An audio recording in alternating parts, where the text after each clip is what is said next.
Hello everyone, welcome you all in learn to teach with doctor Vinod Srivastava. Students, आज हम अपने channel learn to teach with doctor Vinod Srivastava में बात करने वाले हैं strategies of writing for children, यानी कि जो बच्चे हैं उनके राइटिंग की कौन कौन सी स्ट्रेटजीज हो सकती हैं।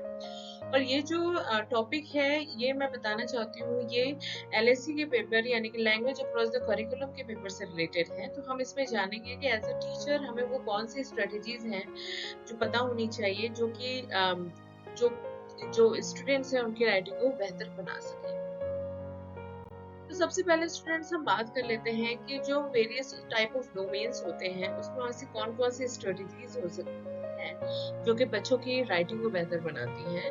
राइटिंग का फॉर्म यहाँ पे राइटिंग की सुंदरता या उसकी ब्यूटी से नहीं है, मतलब the answer which we are getting from the student, उससे हमें पता चलता है how is writing, how he is understanding about the concept and the question, and उसको वो किस हिसाब से एक तरीके से प्रेजेंट कर रहा है। तो this is called writing here. तो यहाँ पे हम जो बात करेंगे तो यहाँ पे हम देखते हैं कि जो राइटिंग है उसमें जो स्ट्रेटेजी सबसे पहली आती है वो है note taking. As a teacher, as a student हमें ये जानना है कि पूरे दिए गए पैसेज में से हमें कौन कौन सी चीजों को एज अ नोट टेकिंग लेनी है। समराइजिंग, दिए हुए कॉन्सेप्ट को कैसे हम शॉर्ट में करके उसको लॉन्ग टाइम के लिए अपने पास रख सकें। एनालाइजिंग चिल्ड्रंस राइटिंग, बच्चे क्या लिख रहे हैं, कैसे लिख रहे हैं, where is the head, where is the middle point, where is the end point, उसे हमें एनालाइज करना है as a teacher. Textbook analysis, ये देखना है कि जो टेक्स्ट बुक है how it will be beneficial for the student to get a better writing. तो जो टेक्स्ट बुक है उसके एनालिसिस पे भी हमें कहीं ना कहीं फोकस करना होगा in between.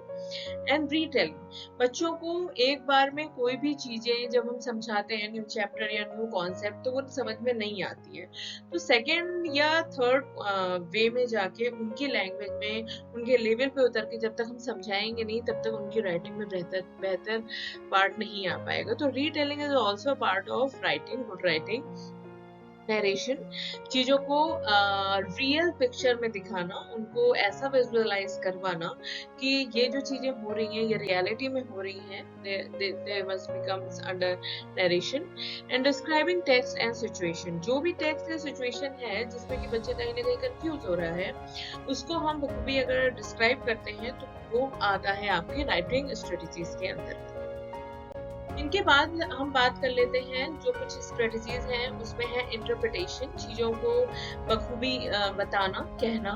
Summarising a scene, किसी चीज को कि जो सीन हो रहा है लाइक स्टोरी में या कोई पोयम है उसको समराइज करके शॉर्ट करके बच्चों को समझाना।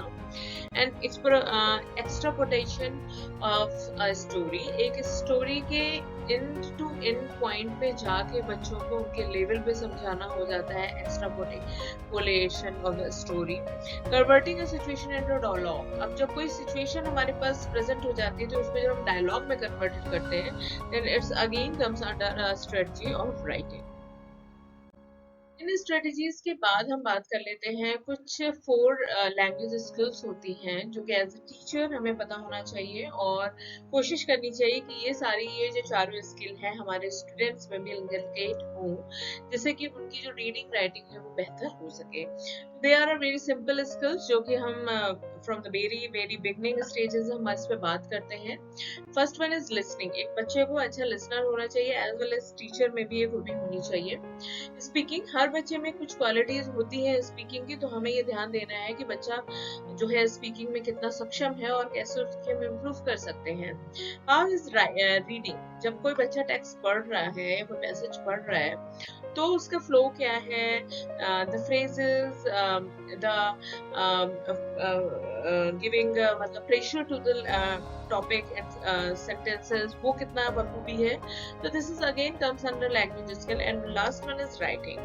तो ओवरऑल अगर हम बात करें तो लैंग्वेज के ये चारों पार्ट हैं, listening, speaking, reading and writing, और इस पे काम करना एक टीचर का, एक स्टूडेंट का एक तरीके से रिस्पॉन्सिबिलिटी बनती है जब हम एलएससी के पेपर के अंतर्गत चीजों को समझते हैं, जानते हैं और उसकी स्ट्रेटेजी प्लान करते हैं। तो आई होप स्टूडेंट आज का जो हमारा टॉपिक था वेरी स्मॉल, वेरी छोटा, और इस पे हम बात करेंगे और आगे मिलते हैं अपनी नेक्स्ट वीडियो में। Till then you take care yourself. आप अपने ख्याल रखिए और अपने टाइम को सही से यूज करते रहिए। और अगर आपको मेरे चैनल की वीडियो समझ में आ रही हैं, अच्छी लग रही है, तो प्लीज इसे ज्यादा से ज्यादा लोगों तक शेयर करिए, एटलीस्ट नीडी स्टूडेंट को शेयर करिए जिससे उनकी हेल्प हो सके। मिलते हैं नेक्स्ट वीडियो में। Till then you take care, bye.